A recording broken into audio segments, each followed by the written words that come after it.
Oke, bismillahirrahmanirrahim. Assalamualaikum warahmatullahi wabarakatuh. Semangat pagi. Insya Allah semangat banget ya. Baik, apa kabar kalian hari ini? Baik, siap belajar coding hari ini? Baik, siap ya. Oke, hadir semua nggak hari ini? Tidak. Baik, hadir mana? Hadir. Agisma, Bunga, Berapa, Bisa, Helda. Insya Allah doakan ya Najwa mudah-mudahan cepat sehat dan bisa belajar bareng kalian lagi seperti biasanya ya. Amin. Baik anak-anakku sekalian, sekarang sebelum kita memulai pelajaran, Ibu mau satu orang memimpin doa ke depan. Siapa? Nabil, silakan Nabil.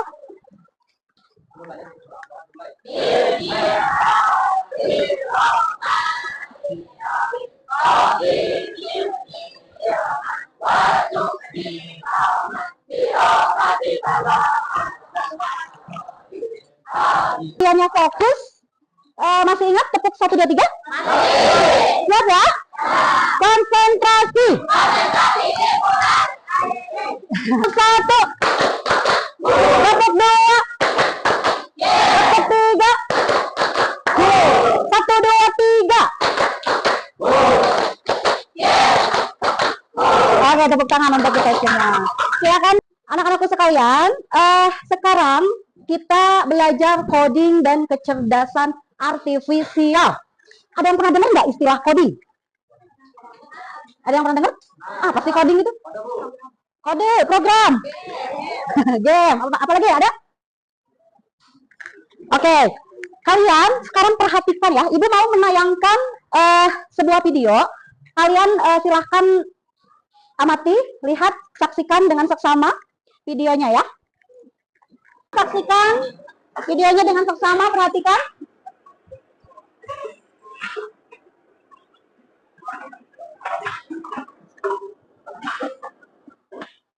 Oke, kelihatan nggak? Apa itu? Robotnya gimana? Ngapain? Milah sampah, keren ya? Kira-kira menurut kalian, kenapa sih robot sampai bisa tahu itu sampah plastik dan sampah sisa makanan? Kenapa kira-kira? Coding. Sudah disetting? Mendeteksi. Oke. Menurut kalian, robot itu kan diprogram oleh komputer ya? Kira-kira komputer ngerti nggak dengan bahasa manusia? Misalkan ambil sampahnya gitu? Enggak ya? Oke. Tidak. Makanya ada yang namanya bahasa pemrograman. Itu bahasa yang biar kita perintahkan, manusia perintahkan itu bisa dimengerti oleh komputer. Jadi, kenapa robot bisa secerdas itu dia memilih sampah? Karena itu hasil perintah manusia atau instruksi manusia. Instruksi manusia itu untuk menuliskan sebuah perintah agar robotnya bisa melaksanakan apa yang kita mau, itu disebut coding itu. Ya, itu yang dimaksud dengan coding. Bisa dipahami nggak? Ya. Apa yang terjadi jika sampah tidak dipilah? Memangnya kenapa sih Bu harus dipilah? Biar apa sih? Biar bisa diurai. Biar tidak membusuk, bau ya. Kalau dipisah kan bisa didaur ulang berarti ya. Bisa dibikin kompos juga bisa untuk yang organiknya gitu kan. Baik. Nah, jadi coding itu apa? Proses menuliskan instruksi atau perintah dalam bahasa pemrograman agar komputer dapat menjalankan. Nah, contohnya si robot tadi. Dan tidak hanya untuk robot, aplikasi juga ya. Kalian bisa suka main handphone? Ketika kalian klik WhatsApp, muncul WhatsApp. Ketika kalian klik IG, muncul IG. Itu hasil apa? Hasil coding, hasil instruksi manusia dalam bahasa pemrograman. Bisa dipahami gambaran coding? Oke. Kalau AI atau kecerdasan artifisial atau kecerdasan buatan, AI ada yang suka pakai? Kalian suka pakai apa? Buat apa? Iya. Jadi AI itu kemampuan komputer atau mesin untuk meniru cara berpikir dan bertindak seperti manusia, tapi dilatih gitu ya. Baik, adapun untuk pembelajaran kita kali ini, tujuan pembelajarannya perlu kalian ketahui ya. Untuk tujuan pembelajarannya, kalian yang pertama harus mampu menjelaskan konsep berpikir komputasional. Kemudian yang kedua, mampu mengidentifikasi permasalahan pengelolaan sampah. Kemudian yang ketiga apa? Mengumpulkan dan mengorganisasi data sampah dalam tabel, ya. Kemudian selanjutnya mampu membuat grafik sederhana berdasarkan data sampah. Yang terakhir, mampu menyusun algoritma atau flowchart pemilahan sampah secara logis, sistematis, dan mudah dipahami. Itu untuk tujuan pembelajaran kita ya. Itu harus kalian ketahui. Baik, selanjutnya. Tadi, perintah manusia itu, kira-kira menurut kalian harus seperti apa? Harus harus jelas, harus runtut, harus sistematis, harus logis. Logis apa? Masuk akal. Sistematis, tersusun. Nah, jadi komputer atau robot itu sebenarnya tidak bisa berpikir sendiri. Mereka hanya akan menjalankan instruksi yang kita berikan supaya bisa dimengerti oleh komputer. Nah, lihat, instruksi itu harus runtut, jelas, dan logis. Kalau tidak, komputer akan bingung atau salah jalan gitu ya. Nah, itulah yang disebut dengan berpikir komputasional. Perlu kalian ketahui, belajar berpikir komputasional itu bukan semata-mata hanya untuk biar kalian bisa jadi ahli pembuat robot yang cerdas, bukan, ya. Berpikir komputasional itu jika diterapkan dalam kehidupan kalian sehari-hari, itu sangat bermanfaat karena kalian dapat menyelesaikan masalah secara sistematis, secara logis, secara efisien, ya. Makanya kalian belajar berpikir komputasional ini agar bisa diterapkan dalam kehidupan sehari-hari. Ya, tadi Ibu ngasih gambaran bikin robot itu berpikirnya seperti manusia dengan cara berpikir komputasional. Oke, ini ada yang masih ingat nggak di pelajaran informatika? 4 landasan berpikir komputasional itu ada dekomposisi. Coba yang bisa ngasih contoh nggak? Oke, siapa? Nay, gimana?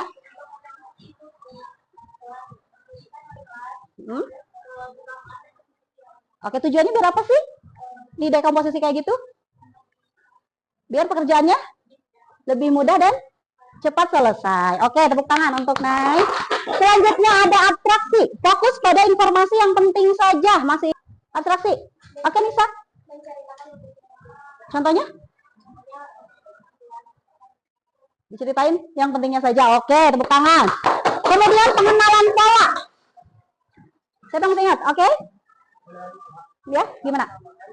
Mencari kesamaan atau hal yang selalu berulang. Contohnya?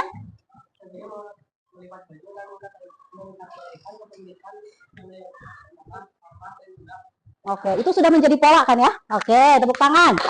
Sekarang algoritma. Algoritma apa? Baca. Urutan logis. Nah, ini yang paling penting dalam kehidupan sehari-hari pun kalian harus menerapkan yang namanya algoritma. Karena menurutkan langkah-langkahnya itu secara sistematis. Cara kalian berpikir algoritma ya. Oke, ada apa itu? Ada gambar apa? Kucing. Coba, biar si kucing itu dapat ikan, ceritanya kita mau ngasih instruksi ke si kucingnya gimana? Apa yang harus dilakukan? Maju kemana? Kalau dari sini berarti ke kanan ya? Benar nggak? Oke. Berapa? 3. 1, 2, 3. Lalu? Berapa? Sampai ke ikan? Kenapa Satria memilih maju 1, 2, 3 ke kanan, ke bawah 2? Kenapa? Ya, perhatikan Ibu. 1, 2, 3. Terus ke sini, nyampe ke ikan. Kenapa nggak lewat sini Satria? Oke, jauh. Berarti Satria mengambil keputusan atau perintah itu secara logis. Biar apa? Biar nyampe lebih cepat. Ada gambaran? Itu yang dimaksud dengan berpikir logis. Paham ya? Terus komputer itu nggak akan ngerti kalau tadi Satria maju berapa? 3 kotak. Maju kemana? Komputer nggak akan ngerti. Maju kemana? Berarti kurang jelas. Ya kalau maju pasti ke depan ya. Cuma kan posisinya ke kanan. Ya, paham ya? Jadi gimana? Ngasih instruksi atau perintah itu harus apa?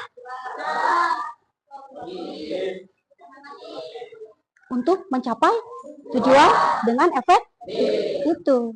Dari contoh tersebut kalian bisa lebih paham algoritma itu apa? Bisa. Oke, tepuk tangan. Lanjut ya.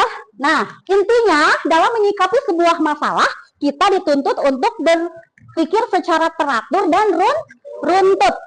Apa yang dilakukan, bagaimana caranya, terus bagaimana cara memulai, meneruskan, menghentikan, itu harus jelas. Komputer nggak akan ngerti gitu ya kalau kaliannya nggak jelas. Semakin ada gambaran ya tentang berpikir komputasional, ada ya, tepuk tangan untuk kita semua. Baik anak-anakku sekalian, tadi kita sudah memahami ya, sudah paham ya tentang berpikir komputasional, algoritma dan lain sebagainya. Di sini Ibu punya kasus, bisa dibaca studi kasusnya. Di sebuah sekolah setiap hari muncul banyak sampah dan sisa makanan. Sayangnya sampah itu sering tercampur. Akibatnya lingkungan jadi kotor, bau, sulit didaur ulang. Oke, ini kan sebuah masalah ya. Bisa fatal ini akibatnya. Ya, kalau tidak diselesaikan. Menurut kalian bisa diselesaikan dengan cara berpikir komputasional nggak? Menggunakan 4 landasan tadi bisa nggak? Oke, ya. Sekarang kalian ditugaskan membuat solusi sederhana agar sampah bisa dipilah dengan baik. Bagaimana kalian bisa menggunakan berpikir komputasional, dekomposisi, pola, abstraksi, algoritma untuk menyelesaikan masalah ini? Oke, sekarang kalian sudah berkumpul sesuai kelompoknya? Oke, sudah ya? Sudah. Ibu akan membagikan LKPD atau lembar kerja peserta didik. Boleh dibaca. Oke, silakan dibuka LKPD-nya. Ibu sudah cantumkan tujuan pembelajaran, alat dan bahan, dan lain sebagainya. Coba kalian baca yang petunjuk atau langkah kegiatan. Setelah menyimak slide presentasi dari Ibu, tuliskan kembali dengan kata-katamu sendiri, dikaitkan dengan permasalahan yang Ibu berikan tadi. Oke? Silakan tulis tugasnya per kelompok ya. Kalau dekomposisinya tentang sampah tadi, gimana gitu ya? Oke, silakan. Bisa dipahami? Nah, untuk pemahaman konsep itu kan kalian membuat dekomposisi, pengenalan pola, abstraksi, algoritma sesuai kasus yang ada yang diberikan. Kemudian kalian mengobservasi. Kemarin kalau mengobservasinya kan udah. Kalian berarti hasil observasinya silakan ditulis ya. Kemudian dimasukkan ke tabel. Ke tabelnya masukin ya. Hasil observasi kalian, jenis sampahnya apa, terdapat berapa buah, hasil observasinya, kategorinya masuk kategori apa. Lalu, jika sudah dimasukkan ke tabel, kalian buat grafik. Grafiknya boleh manual, atau gini deh, tabelnya manual, ditulis manual, grafiknya silakan kalian boleh di Canva, boleh di spreadsheet, dibuka saja untuk rembuknya ya, silakan.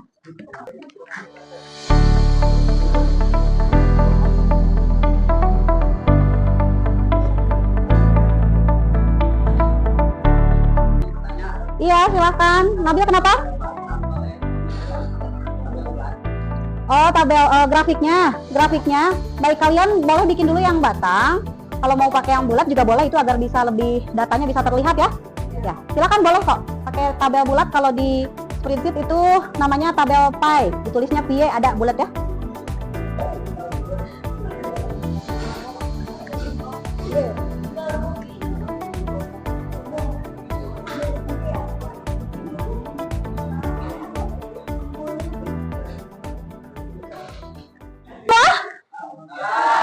Selesai, pintar.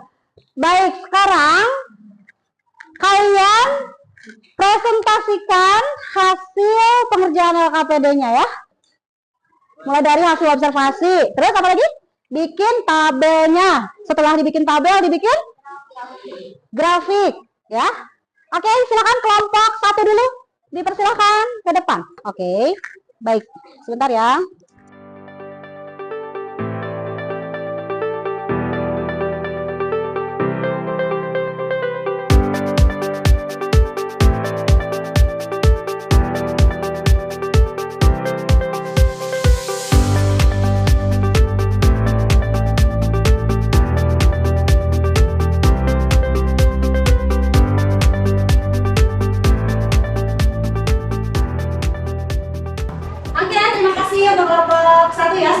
mempresentasikan hasil observasinya. Baik teman-teman sekalian, untuk pembelajaran hari ini bisa disimpulkan hasilnya itu apa? Gimana kesimpulannya? Ya, kita harus menerapkan berpikir komputasional dalam kehidupan contohnya dalam masalah sampah ini ya. Oke, tadi dekomposisinya bisa disimpulkan gimana? Dekomposisinya kan memecah masalah besar jadi kecil. Kalau sampah ini dekomposisinya dipilah dulu, itu cara dekomposisinya ya, menyelesaikan masalahnya. Kalau abstraksinya gimana? Fokus pada sampah organik dan kenapa memang ketiga tadi bawah? Karena saya tadi kelompok 1 menjelaskan cuma 7% kalau nggak salah ya, ada baterai ada pecahan kaca sama bekas batu baterai ya, cuma 1 ya. Jadi abstraksinya fokus pada organik dan anorganik. Kemenangan polanya apa? Tadi katanya kalau MBG setelah makan MBG itu pasti banyak yang sisa makanannya. Kenapa? Itu dijadikan pola. Karena berulang ya, pola itu berulang ya. Terus terakhir apa? Tahu? Algoritmanya gimana? Memilah. Bahasa algoritmanya gimana? Jika sampah organik masukkan ke atau gini, jika dapat sampah plastik dan sejenisnya masukkan ke tong sampah apa? Anorganik. Jika mendapat sisa makanan, contohnya sisa MBG, masukkan ke gitu ya. Terus tadi kita sudah menyimpulkan bersama-sama bahwa menyelesaikan masalah sampah ini sangat lebih baik menggunakan cara berpikir komputasional. Oke. Baik anak-anak, kita sekarang refleksi. Bisa dilihat yang pertama, bagian mana dari kegiatan ini yang menurut kalian paling mudah? Kenapa? Mengelompokkan jenis sampah karena sudah sering melihat sehari-hari. Oke, mengelompokkan jenis sampah karena sudah melihat sehari-hari kalian sendiri yang suka bawa sampah. Oke, ya nggak? Itu paling mudah ya, karena ada sehari-hari. Yang kedua, bagaimana dari kegiatan ini yang menurut kalian ini menantang? Kenapa? Bisa dijelaskan? Siapa namanya? Yarisa gimana? Yang menurut kamu menantang apa? Baik, untuk project nanti kita bisa lanjutkan di pertemuan berikutnya ya. Oke, refleksinya. Apa manfaat belajar berpikir komputasional dengan studi kasus sampah? Apa manfaatnya? Oke, siapa namanya? Coba Ibu, siapa? Jawaban. Apa jawaban manfaatnya? Belajar berpikir sistematis seperti komputer dan peduli lingkungan dengan memilah sampah. Oke, tepuk tangan. Jadi belajar berpikir seperti komputer untuk menyelesaikan masalah. Selain itu juga apa? Peduli terhadap lingkungan. Bagaimana pembelajaran kita hari ini? Karena kalian bisa mengaplikasikannya di kehidupan sehari-hari ya. Sekarang untuk kita oke, next apa?